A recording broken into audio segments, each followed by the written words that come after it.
দুর্বল। দুর্বল হয়েছে না দুর্বল করা হয়েছে সেটা আপনাদের ব্যাপার, আপনারা দেখেন।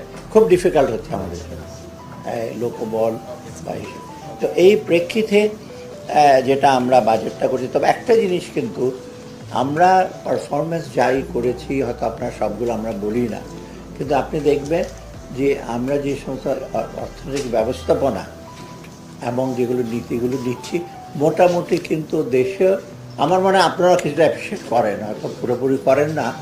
আপনার গ্লাসের অর্ধেকটা দেখেন আর বলে আর থেকে পানি থাকলে আরও ভালো হতো, উইচ ইজ ট্রু। কিন্তু যারা একেবারে অবজেক্টিভ অ্যানালাইসিস করে তারা কিন্তু সবাই সর্বতভাবে স্বীকার করে। আমি একটা এক্সাম্পল দিই। পরশু দিন আমি মেসেজ পেলাম এডিবি $900 মিলিয়ন আমাদেরকে অ্যাপ্রুভ করে, তাই না? 500 আর $400 মিলিয়ন।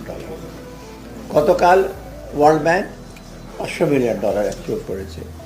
আচ্ছা, তারপরে অফির 110 মিলিয়ন আমার কাছে লিস্ট দিয়েছে। তারপরে জাইকা $414 মিলিয়ন। তারপরে এখানে আছে এনআইআইবি